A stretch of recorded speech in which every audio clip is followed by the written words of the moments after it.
Welcome to money फ्रूटिया classes. आज मैं आपको कुछ पढ़ाने से पहले कुछ जानना चाहूँगा।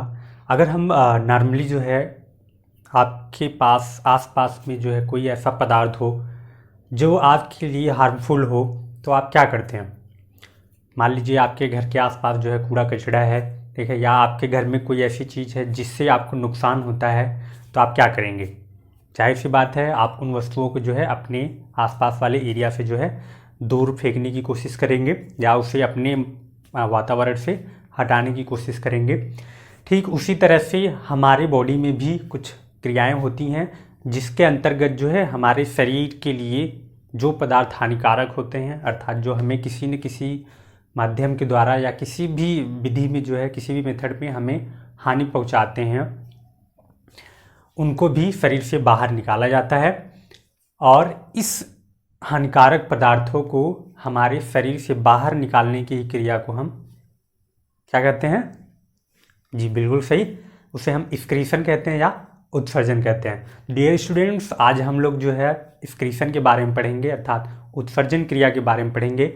उत्सर्जन क्या है, उत्सर्जन में कौन सा बॉडी ऑर्गन्स हेल्प करता है, ये कितने प्रकार का होता है, और किसी भी जंतुओं में उत्सर्जन करने के लिए कौन कौन से अंग पाए जाते हैं, या फिर अन्य जंतुओं में उत्सर्जन क्रिया के लिए कितनी विधियां पाई जाती हैं, उन सब के बारे में हम आज लोग डिटेल से पढ़ेंगे हम लोग। चलिए देखते हैं एक्सक्रीशन।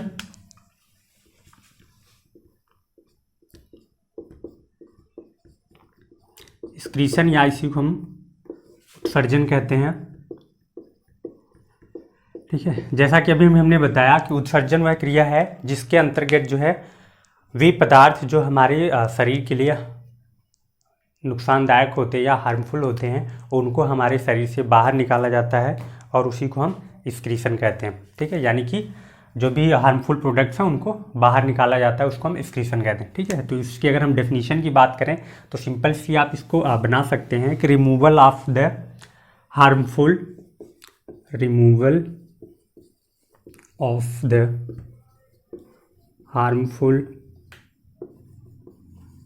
metabolic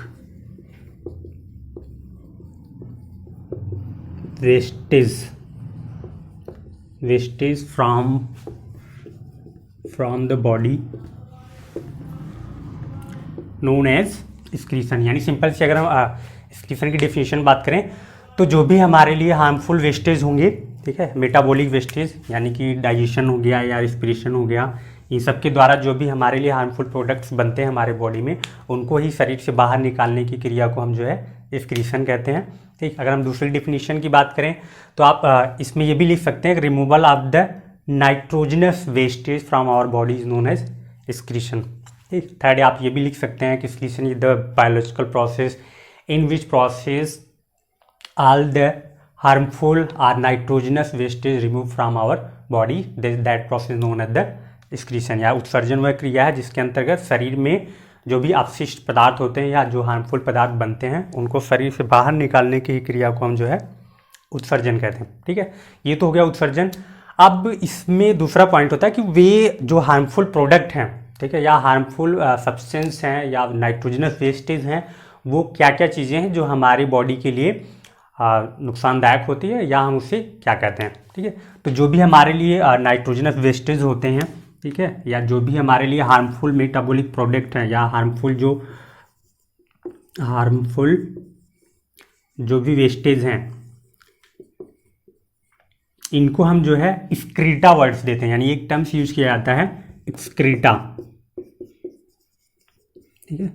यानी कि जो भी नाइट्रोजनस वेस्टेज होते हैं जो हमारे बॉडी के लिए हार्मफुल होते हैं उसी प्रोडक्ट्स को हम एक्सक्रीटा कहते हैं, ठीक है। या हम सिंपल सी बोल सकते हैं excreta is the substance that's remove from our body, ठीक है। या फिर हम इसको ये कह सकते हैं all the nitrogenous wastage are harmful metabolic wastage are called as excreta, ठीक है। तो ये जो है ये हमारे उत्सर्जी पदार्थ हैं, ठीक है। यानी कि एक्सक्रीटा जो है उत्सर्जी पदार्थ का एक स्पेशल टर्म्स है और इसमें जितने भी हमारे नाइट्रोजनस वेस्टेज होते हैं वे आते हैं, ठीक है। तो ये तो हो गया हमारा एक्सक्रीटिव प्रोडक्ट्स। अब एक्सक्रीटिव प्रोडक्ट्स में अगर हम देखें, ठीक है, यानी जो भी हमारे हार्मफुल वेस्टेज हैं इन एनिमल्स में अगर बात करें, ठीक है, harmful products in animals, harmful wastage in animals अगर हम बात करें तो जितने हमारे एनिमल्स हैं उनमें हार्मफुल वेस्टेज कौन कौन से होते हैं, ठीक। तो इसमें अगर हम पहला देखें तो जो हमारा पहला हार्मफुल वेस्टेज होगा, ठीक है, जैसा हमारा रेस्पिरेशन में अगर हम देखें तो CO2 को हम बाहर निकालते हैं अपने बॉडी से, ठीक है, ये हमारा एक्सक्रीटिव प्रोडक्ट्स में आ गया, ठीक। उसके बाद जो होते हैं हमारे salt and minerals, salt and minerals, ये भी हमारे एक्सक्रीटिव प्रोडक्ट्स में आते हैं, ठीक। उसके बाद हमारे नाइट्रोजनस वेस्टेज, नाइट्रोजनस वेस्टेज, अब इसमें क्या क्या आते हैं, ठीक है। नाइट्रोजनस वेस्टेज में अगर हम नाइट्रोजनस वेस्टेज में देखें तो हमारा जो मेनली जो होता है वो 3 होते हैं, जिसमें आपका आता है पहला अमोनिया, ठीक है, दूसरा आपका है यूरिया, तीसरा आपका यूरिक एसिड। तो ये हमारे मेन जो होते हैं, मेन जो हमारे एक्सक्रीटिव प्रोडक्ट्स हैं वो ammonia, urea and uric acid, ठीक है। तो ये तो हमारे 3 मेन हैं। उसके बाद हमारा CO2, ये सब हमारे नॉर्मल में आते हैं सिंपली। उसके साथ साथ अगर हम एक्सक्रीटिव प्रोडक्ट्स में देखें, स्वेट, आपका जो पसीना होता है हमारे बॉडी से पसीना होता है, जिसमें एक अजीब सी स्मेल आती है, कुछ लोगों की इतनी अधिक बदबू आती है कि आपको लगता है कि इसको मार के भगाएं, या थोड़ा सा अजीब सी फीलिंग्स आती हैं, ठीक है। तो आपने देखा होगा कि आप कोई काम कर रहे हैं, गलती से जो है पसीने की कुछ बूंदें आपके मुंह में चली जाएं तो थोड़ा सा नमकीन टाइप का लगता है, ठीक है। तो वो नमकीन इसलिए लगता है क्योंकि हमारे बॉडी से जो सॉल्ट है, ठीक है, सोडियम हो गया, पोटेशियम हो गया, बाकी अदर्स जो न्यूट्रिएंट्स होते हैं वो पसीने के साथ साथ जो है निकलते रहते हैं। तो वो जो है हमारा वो भी एक प्रकार से एक्सक्रीटिव प्रोडक्ट्स है, और इसीलिए जो है इस पसीने से जो है स्मेल आती है, ठीक है। तो ये तो हो गए हमारे एक्सक्रीटिव प्रोडक्ट्स। अब देखिए इसमें भी एक्सक्रीटिव प्रोडक्ट्स की बात करें तो जो अमोनिया है ये ज़्यादातर जो है एक्वेटिक्स एनिमल्स में पाया जाता है, एक्वेटिक अर्थात या जलीय जंतु, जो जलीय होते हैं उनमें पाया जाता है। यूरिया जो स्थलीय जंतु होते हैं उनमें यूरिया का निर्माण होता है। और जो यूरिक एसिड होता है ये बर्ड्स में, या पंछी की बात करें, बर्ड्स की अगर बात करें हम, उसमें जो है यूरिक एसिड का फॉर्मेशन होता है, ठीक। अब देखिए अगर अमोनिया की बात करें तो जो अमोनिया बनता है, क्योंकि ये अमोनिया जो है इसको डिज़ोल्व करने के लिए, यानी अगर शरीर से इसको बाहर निकालना है तो अमोनिया को शरीर से बाहर निकालने के लिए हमें अधिक से अधिक वाटर की रिक्वायरमेंट होती है, ठीक है। तो अगर अधिक जल मिलेगा तभी अमोनिया हमारे बॉडी से बाहर निकाला जा सकता है। तो इसलिए जो वे जंतु जो जल में पाए जाते हैं उन्हें आसानी से वाटर मिल जाता है, तो वो जो है अपना नाइट्रोजनस वेस्ट, अर्थात वो जो अपना नाइट्रोजनस वेस्ट होता है वो अमोनिया के रूप में ही उसको बाहर निकाल देते हैं। और इस प्रोसेस में वो सिंपल डिफ्यूजन प्रोसेस के द्वारा ही अपनी अमोनिया को बाहर निकाल देते हैं। और वे एनिमल्स जो अपने एक्सक्रीटिव प्रोडक्ट्स में अमोनिया का फॉर्मेशन करते हैं उन सभी एनिमल्स को हम जो है अमोनीटेलिक कहते हैं, ठीक है।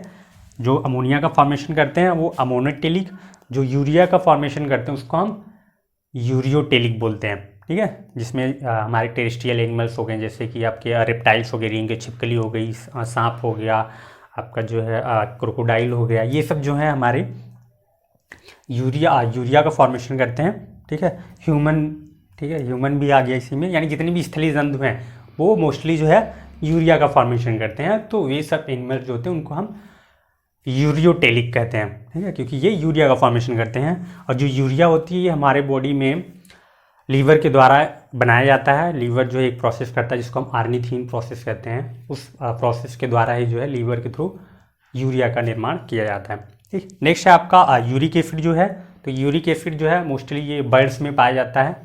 और ये जो है अपना फीसेस, यानी जो इनके मल होते हैं और यूरिन, ये साथ में आपस में मिक्स करके एक कैल्शियम या चूने की तरह से कुछ स्ट्रक्चर बन जाता है इनका फीसेस जो होता है, ठीक है। तो वो यूरिक एसिड के रूप में होता है, क्योंकि भाई उन्हें उड़ना होता है तो उनका बॉडी वेट कम करने के लिए जो है उनमें ब्लैडर, यूरिनरी ब्लैडर जो होता है एब्सेंट होता है, ताकि वो यूरिन को कैरी ना करें। जब यूरिन को कैरी नहीं करेंगे तो उनका बॉडी वेट थोड़ा कम हो जाएगा, ठीक है। और उनकी हड्डियाँ खोखली होती है इसलिए वो आसानी से उड़ भी लेते हैं।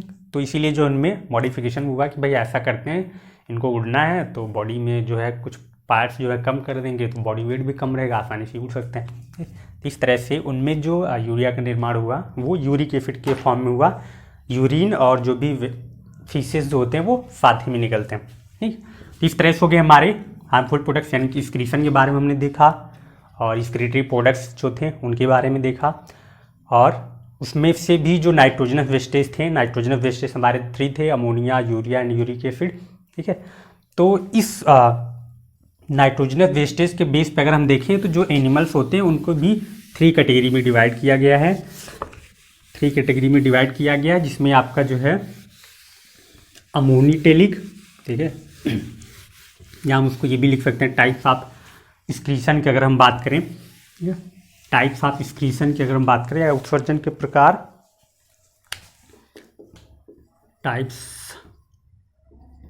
ऑफ एक्सक्रीशन अगर देखें तो ये मेनली जो है 3 टाइप्स का है आपका। ठीक, पहला आपका अमोनीटेलिक, दूसरा आपका यूरियोटेलिक और यूरिकोटेलिक।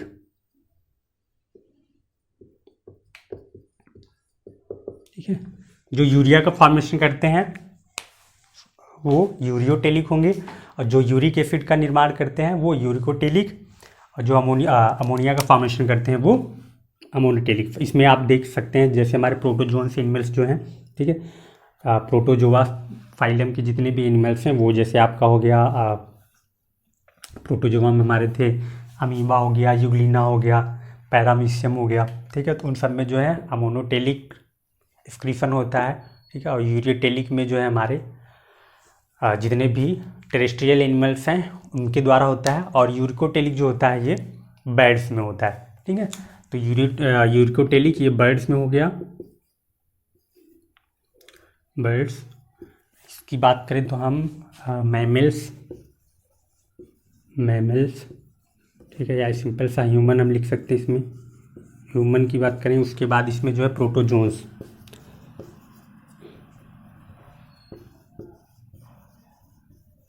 ठीक है, जो भी प्रोटोजोन्स वाले होंगे इनमें जो है अमोनीटेलिक जो है एक्सक्रीशन होता है। ठीक है, तो ये हो गया हमारा टाइप्स ऑफ एक्सक्रीशन। अब चलिए हम देखते हैं कि अगर हम एक्सक्रीटरी ऑर्गन्स की बात करें, यानी कि एनिमल्स में एक्सक्रीटरी ऑर्गन्स कौन कौन से होते हैं और किस एनिमल में किस टाइप का एक्सक्रीटरी ऑर्गन्स होता है जिसके थ्रू वो उत्सर्जन प्रक्रिया को कंप्लीट करते हैं। ठीक है, तो एनिमल्स जो है भाई, अगर हम एनिमल्स की बात करें तो हमारे अर्थ पे जो है यूनिसेलुलर से लेके मल्टी सेलुलर तक जो है एनिमल्स पाए जाते हैं, जिसमें हमारा अगर हम शुरुआत से देखें फाइलम प्रोटोजोआ से लेके फाइलम कार्डिटा तक की बात करें तो जितने भी एनिमल्स उनमें एक्सक्रीशन के लिए अपने अलग अलग जो हैं बॉडी ऑर्गन्स पाए जाते हैं और उसके बेस पे जो है वो एक्सक्रीशन करते हैं। ठीक है, तो अगर हम पहला एक्सक्रीटरी ऑर्गन्स की बात करें तो कुछ एनिमल्स जो होते हैं वो अपना नॉर्मली स्किन के थ्रू कर लेते हैं। अगर हम देखें तो ह्यूमन में भी देखें कुछ मात्रा में जो है स्किन के द्वारा एक्सक्रीशन होता है। जैसे आपका स्वेट का बनना, यानी स्वेटिंग जो होती है वो हमारा स्किन के द्वारा होता है। ठीक है, तो स्किन जो होती है यानी त्वचा, ये भी उत्सर्जन में हेल्प करती है। साथ ही साथ अगर हम देखें हमारी सेबेसियस ग्लैंड, ठीक है, कुछ म्यूकस का सिक्रीशन करती है, वो भी एक्सक्रीटरी प्रोडक्ट्स के द्वारा ही है। कुछ एनिमल्स भी हैं। अब अगर हम प्रोटोजोआ की बात करें तो उसमें क्योंकि वो सिंगल सेलुलर होते हैं तो उनकी जो आउटर वॉल होती है, ठीक है, वो स्किन, उसमें स्पेशली कोई ऑर्गन्स डेवलप नहीं होता, तो वो उसी का सिंपल डिफ्यूजन के द्वारा एक्सक्रीशन कर लेते हैं। यानी अगर हम एक्सक्रीटरी ऑर्गन्स की बात करें तो पहला जो हो जाएगा हमारा स्किन हो गया। ठीक है, एक स्किन, ये एकदम सबसे जो सिंगल सेलुलर एनिमल्स होते हैं उनमें होता है। उसके बाद अगर हम देखें तो वैक्यूल्स, ठीक है, या खाद्य धानी में इसको बोलते हैं फूड वैक्यूल्स। तो फूड वैक्यूल्स के द्वारा जो है वो अपना जो भी माइक्रोब्स होते हैं उनको वो इनगल्फ करते हैं और फिर डाइजेस्ट करने के बाद जो अपशिष्ट वेस्टेज होते हैं वो डायरेक्टली जो है उसको बाहर निकाल लेते हैं। जैसे आपने प्रोटोजोआ में देखा होगा पिनोसाइटोसिस एंड फाइगोसाइटोसिस, इस प्रोसेस के द्वारा जो है सॉलिड सब्सटेंस को जब इनगल्फ करते हैं तो उसको फाइगोसाइटोसिस बोलते हैं। जब लिक्विड सब्सटेंस को इनगल्फ करते थे उसको हम पिनोसाइटोसिस बोलते हैं। तो उसमें जो है हमारा वैक्यूल्स जो होता है वो भी डाइजेशन में हेल्प करता है।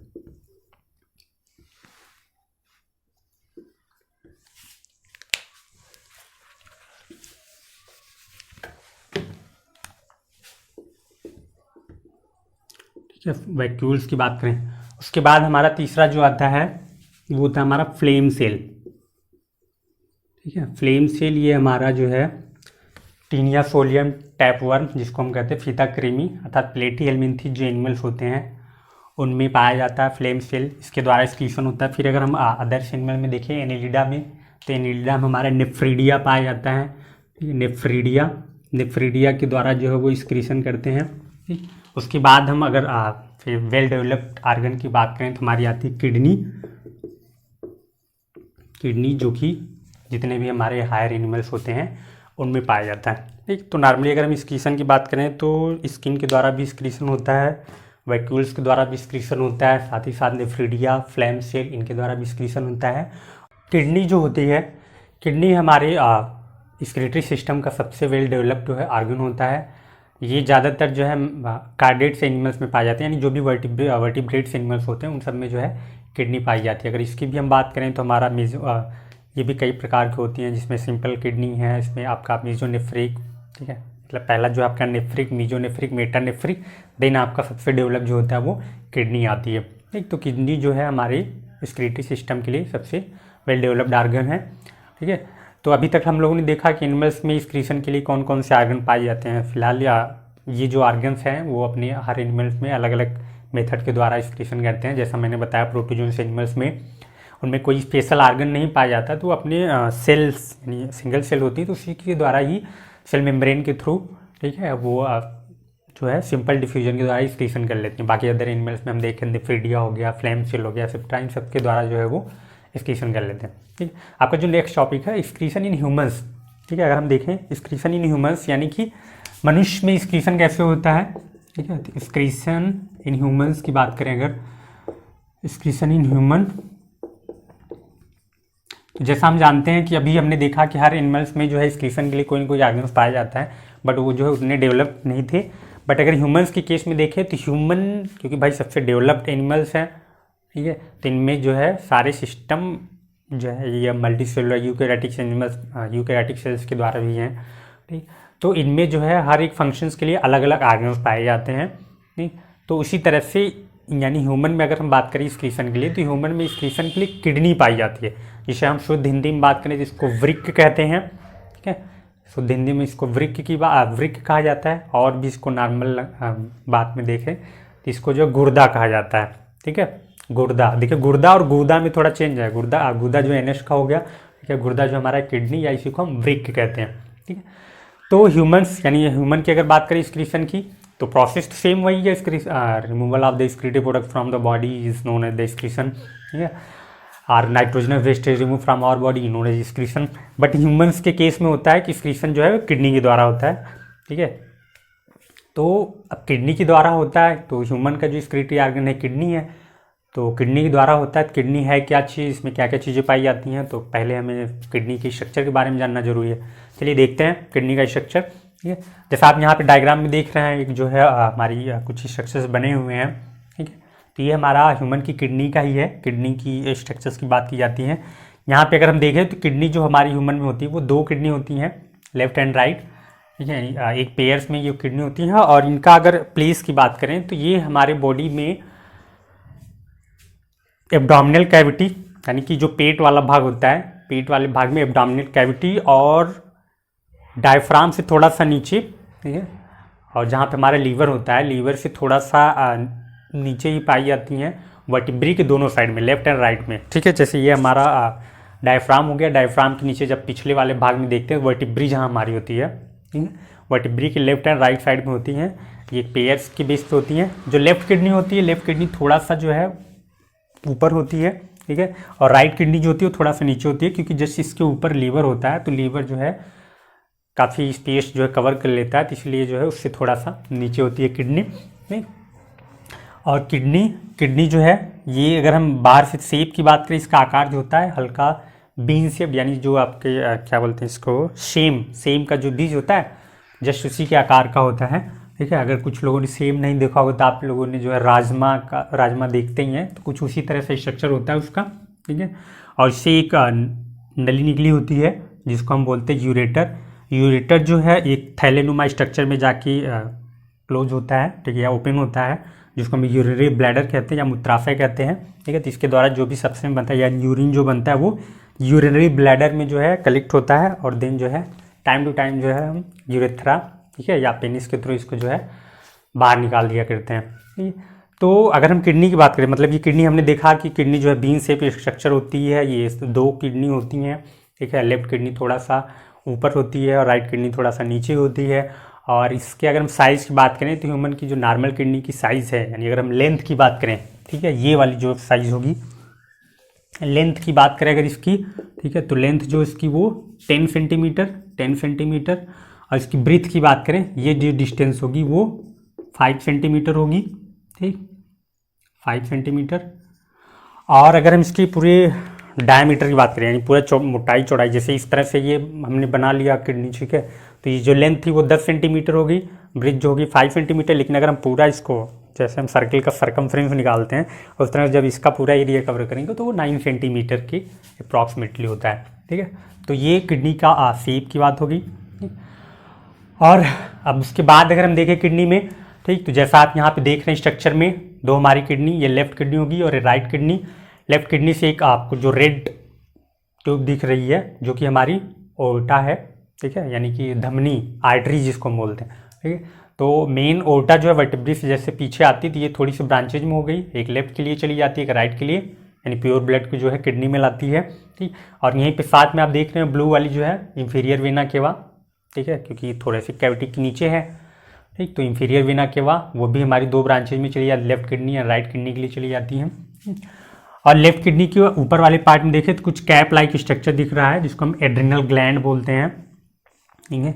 और ये एक हार्मोन्स का सिक्रेशन करता है, हम जिसको इमरजेंसी हार्मोन्स भी बोलते हैं, एपिनेफ्रिन हार्मोन्स बोलते हैं, ठीक है। तो इमरजेंसी हार्मोन्स, क्योंकि भाई हम अगर अचानक सांप वाप देखते हैं या कुछ भी होता है तो जो डर पैदा करता है या तुरंत उसके अगेंस्ट क्या करना चाहिए, ये जो काम करता है वो एड्रिनल ग्लैंड, इसके द्वारा जो हार्मोन सिक्रीट होता है उसको एपिनेफ्रिन भी बोलते हैं, ठीक है, या इमरजेंसी हार्मोन्स भी कहते हैं, ठीक है। तो वो किडनी के पास ही पाया जाता है, एड्रिनल ग्लैंड। तो ये तो उसके ऊपर यानी एड्रिनल ग्लैंड। फिर अगर हम बीन शेप में देखें, एक किडनी हो गई, किडनी से एक हमारी ट्यूब जुड़ी होती है जिसको हम लेफ्ट रीनल वेन्स बोलते हैं। देन उसके नीचे वाली वही हमारी डॉर्सल ओटा, और उसमें एक ट्यूब लाइक स्ट्रक्चर जिसको हम यूरेटर बोलते हैं। यूरेटर हमारे यूरिनरी ब्लैडर से अटैच होता है, और फिर यूरिनरी ब्लैडर एक ओपनिंग द्वारा जिसको हम यूरेथ्रा कहते हैं, यूरेथ्रा के द्वारा जो है बाहर पेनिस के मीडियम से जो है ये बाहर ओपन होता है, ठीक है, या यूरेथ्रा के द्वारा जो है यूरिन को बाहर निकाला जाता है। इसी तरह से लेफ्ट किडनी हो गई तो सेम स्ट्रक्चर राइट किडनी का भी होता है, दोनों क्योंकि एक ही जैसी हैं, ठीक। तो अगर हम इंटरनल स्ट्रक्चर, यहाँ पे हमने आपको बनाया थोड़ा सा इंटरनल स्ट्रक्चर में दिखाया कि जो किडनी अगर है, किडनी का जो इंटरनल जहाँ पे थोड़ी सी मुड़ी होती है, ठीक, जैसे ये बना है किडनी, तो ये जो ये वाला पार्ट होता है थोड़ा दबा वाला पार्ट, उसको हम हाइलफ बोलते हैं। और जब इसको काट के देखते हैं इसको, ठीक है, तो इसमें हमारे कुछ जो स्टार्टिंग का पार्ट होता है उसमें पेल्विस होता है, पेल्विस से हमारी जो है आर्टरी एंड वेन जो अटैच होती हैं, वहाँ पे भी वो फिल्टर की तरह फिल्टर करने के लिए, फिल्ट्रेशन के लिए जो है कुछ जालनुमा स्ट्रक्चर बना लेती हैं, ठीक। उसमें फिर हमारा एक पिरामिड से भी स्ट्रक्चर होता है जिसको मेडुला कहते हैं, उसके ऊपर जो है हमारी एक लेयर होती है जिसको हम रीनल कैप्सूल कहते हैं, उसके नीचे वाला जो सरफेस होता है वो कॉर्टेक्स, ठीक। अगर हम इसको जूम करके देखें तो यहाँ पर आप देख सकते हैं कि सबसे, अगर किडनी को देखें हम काट के, तो सबसे आउटर जो लेयर है, ठीक, सबसे आउटर लेयर ये ब्लू कलर से दिखाई गई आपको, इसको हम बोलते हैं रीनल कैप्सूल, ठीक है। जिस तरह सेल में सेल मेम्ब्रेन होती है उसी तरह किडनी जो होती है, किडनी को हम रीनल भी बोलते हैं, ठीक है। आप लोगों ने कभी अल्ट्रासाउंड की रिपोर्ट में देखा होगा तो डॉक्टर लिखते हैं कि small stones are small crystals found in the renal capsule, ठीक है, या जो है pelvis region of the kidney, ऐसा कुछ लिख के देते हैं भाई आपके जो स्टोन्स हैं पेल्विस रीजन, इट मीन्स कि यहाँ पे जो है कुछ छोटे छोटे कोलेस्ट्रॉल के जो पार्ट्स होते हैं, ठीक है, या प्रोटीन्स जो स्टोर हो जाते हैं वो उसको जो है स्टोन रूप में या पत्थरी जिसको हम कहते हैं वो बताया जाता है। तो रीनल कैप्सूल यानी कि किडनी को कवर करने के लिए जो लेयर पाई जाती है उसी को हम रीनल कैप्सूल बोलते हैं। उसके नीचे अगर हम देखें तो कुछ रीनल कैप्सूल के लोअर वाला जो पार्ट होता है उसको हम कॉर्टेक्स बोलते हैं, और कॉर्टेक्स के नीचे देखें तो यहाँ पे लगभग 10 से 15, ठीक है, 10 से 15 जो है एक ट्रायंगल शेप में स्ट्रक्चर दिखता है जिसको हम पिरामिड बोलते हैं, ठीक है, पिरामिड बोलते हैं, यानी जो एक सिंगल वाला तो पिरामिड, सॉरी ये जो पूरा स्ट्रक्चर वो पिरामिड हो गया। मतलब पिरामिड की तरह भी स्ट्रक्चर दिख रहा है तो पिरामिड बता दिया गया। उसके बाद जो है इसको हम मेडुला कहते हैं, ठीक। और दो मेडुला के बीच का जो स्पेस होता है, जैसे यहाँ पे एक है, एक ये दूसरा, इन दोनों के बीच का जो स्पेस होता है इसको हम रीनल कॉलम्स ऑफ बर्टीनी बोलते हैं, ठीक है। तो दो मेडुला के बीच का जो स्पेस होता है वो रीनल कॉलम्स ऑफ बर्टीनी कहा जाता है। उसके बाद अगर हम देखें तो मेडुला वाला जो पार्ट है, मेडुला का जो एंगुलर पार्ट होता है, जहाँ पे जैसे ये ओपन हो रहे हैं, ठीक है, तो यहाँ से हमारी आर्टरीज, ठीक है, आर्टरी भी अटैच होती है, वेन्स भी अटैच होती है। आर्टरी जो है ब्लड को लाने का काम करती है किडनी में, और फिर जो है वेन्स जो है इसको वापस ले जाने का काम करती है। तो यहाँ से जब फिल्टर होता है, जो भी सब्सटेंस होते हैं ब्लड के थ्रू आते हैं इसमें, वो फिल्टर होके जो है किडनी से, मतलब ये एक जब आर्टरी से ब्लड आता है तो इसमें जो भी नाइट्रोजन वेस्ट होते हैं वो फिल्टर हो जाते हैं। फिल्टर होके जो है किडनी के पिरामिड वाले पार्ट में चले जाते हैं, और जो चीज़ फिल्टर नहीं होना है, मतलब जो बॉडी के लिए यूज होते हैं, वो फिर से जो है वेन्स के द्वारा वापस ब्लड में मिक्स कर दिए जाते हैं, और फिर जो है वो हार्ट तक पहुंचाया जाता है। हार्ट अपना उसको प्योरीफाई करने के लिए जो है अदर ऑर्गन्स तक भेजता रहता है उसको।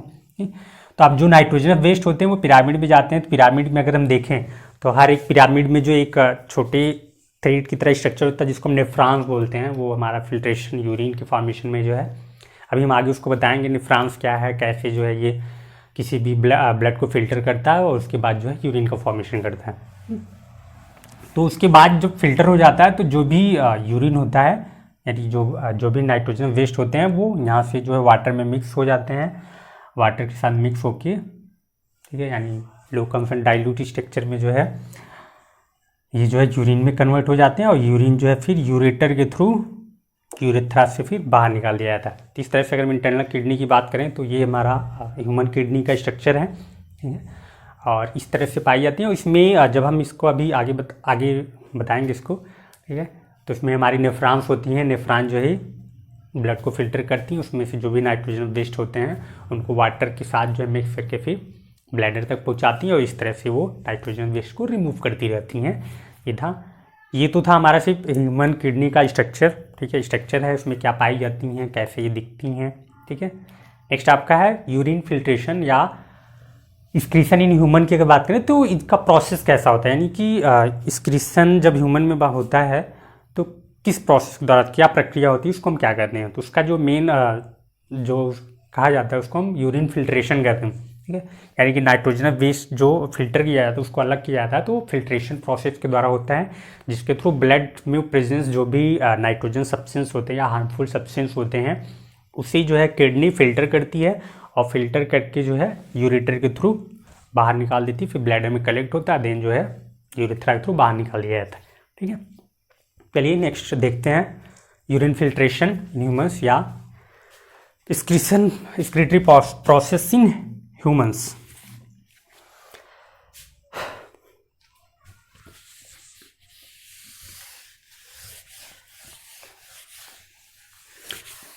भाई जैसे एक्सक्रीशन अगर हमने कहा कि, तो भाई ये हमारे लिए बहुत इम्पोर्टेंट है, और अगर हम कुछ हद तक देखें तो एक्सक्रीशन जो है हमारे लिए बॉडी के टेम्परेचर मेंटेनेंस में भी कुछ न कुछ हेल्प करता है।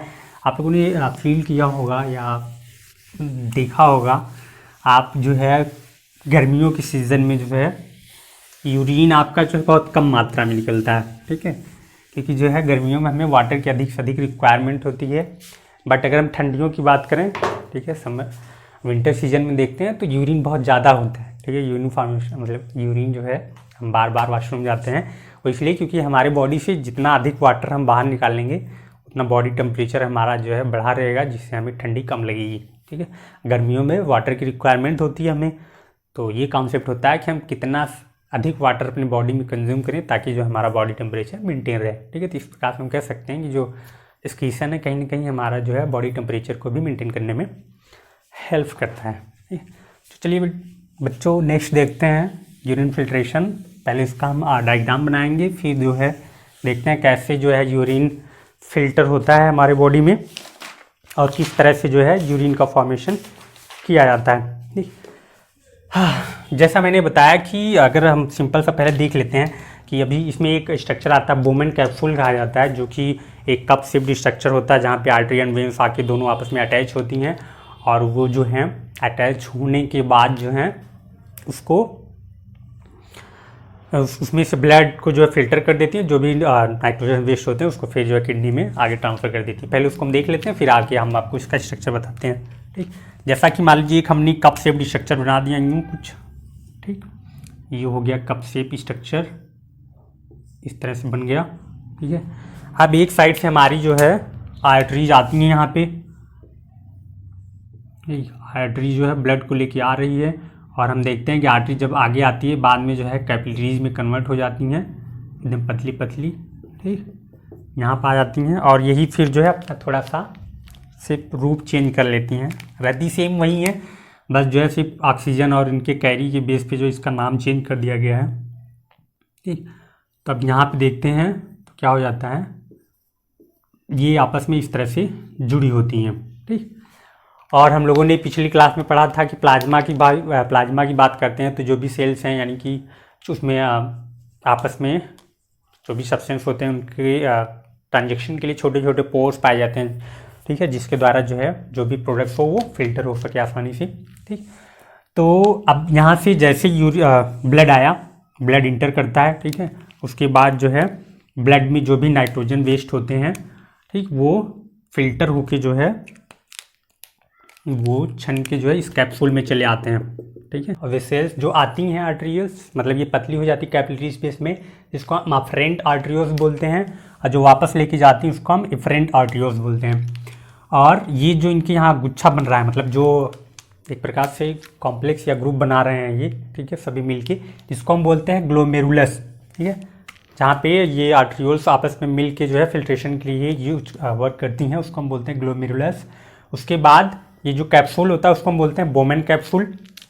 बोमेन कैप्सूल जो है जब आगे बढ़ता है एक ट्यूब की तरह स्ट्रक्चर बना के, फिर ये हमारे किडनी के पेलिस रीजन वाले में जब जाते हैं, वहाँ पे कलेक्टिंग डक्ट्स होती हैं, जो कि सभी जितने भी नेफ्रॉन्स होते हैं नेफ्रॉन्स को कलेक्ट करती हैं, और कलेक्ट करके फिर जो है यूरेटर में जो है ओपन करती हैं इसको यूरेटर में ले जाने के लिए।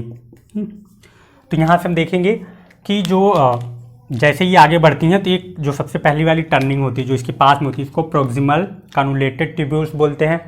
देन ये आगे जब बढ़ता है तो इसको हम बोलते हैं डिस्टल कन्वोलेटेड ट्यूब्यूल्स।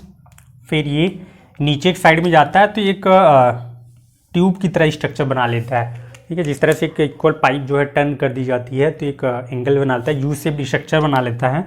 जो यू शेप स्ट्रक्चर होता है उसको हम लूप ऑफ हेनले बोलते हैं।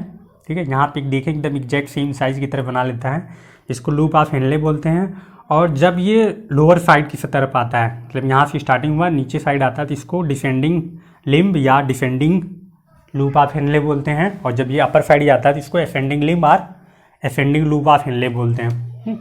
फिर ये आगे जो है कलेक्टिंग डक्ट्स के द्वारा जो है उसमें ओपन होती है, फिर ये यूरेटर के पास पहुँच जाती है। तो इस तरह से देखेंगे कि बहुत सी किडनी में जो है बहुत से ऐसे नेफ्रॉन्स होते हैं, लगभग मिलियंस नेफ्रॉन्स होते हैं जो कि यूरिन फिल्ट्रेशन में हेल्प करते हैं।